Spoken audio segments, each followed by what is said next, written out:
fizioterápia egy olyan manuálterápia, ahol kihasználjuk az állat energiáit, a mi energiánkkal vegyítve, és ezzel gyógyítunk, rehabilitálunk, megelőzünk betegségeket, traumás eseteknél rehabilitációra használva. 5-6 éves állatoknál nagyon fontos a megelőző fizioterápia vagy gyógytorna, nevezhetjük bármelyiknek, mert meg tudjuk állítani vele a reumás folyamatoknak az elindulását.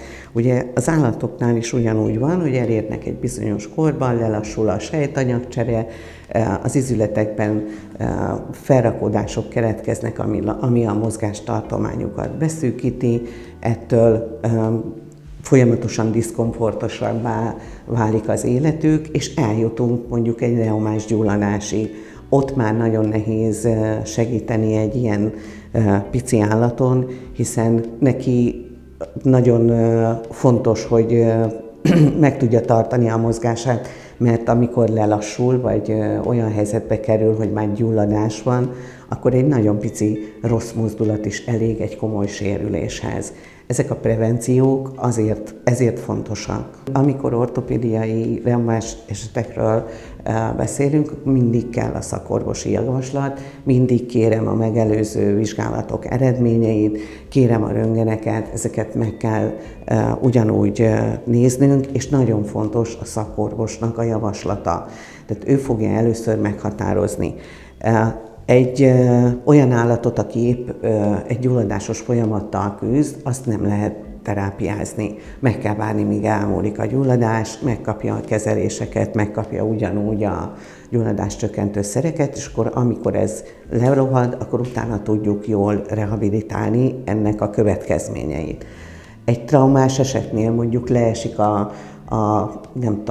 leesik a játszókájáról a tengeri malac, és kificamodik a lába, térde, bármilyen ilyen izületi szakasz, akkor először mindig az ortopéd orvoshoz megyünk, ő fogja megmondani, hogy eleve megnézi, hogy van-e törés, van-e szalagszakadás, van-e izomszakadás, ezt mindig neki kell megállapítania, és az ő útmutatása alapján tudom én megkezdeni a fizioterápiát, de azt tudni kell, hogy minden fizioterápia előtt még pluszban én egy állapotfelmérést végzek.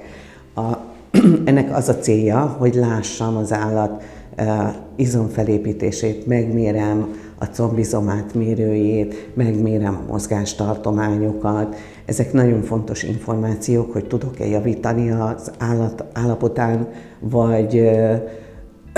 vagy stagnálunk csak egy helyzetbe, tehát ugye ezeket mindig figyelni kell.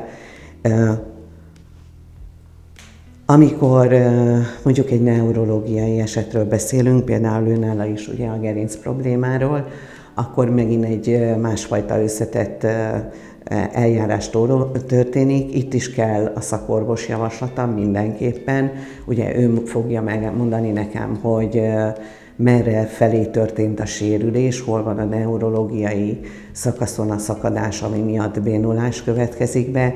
Van egy jó pár olyan eset, ahol nagyon jó rehabilitációs eredmények vannak, természetesen ez nem mindig következik be, de akkor is tudunk fájdalmat csillapítani az állatnál, tudjuk stimulálni a neurológiai végpontokat, amitől ő elkezdi mozgatni a lábát, a belső lábakat. Fizioterápiára szinte minden esetben a mozgásszervi betegségek esetében fordulnak a fizioterapeutához, illetve a szakorvos javasolja a fizioterápiát.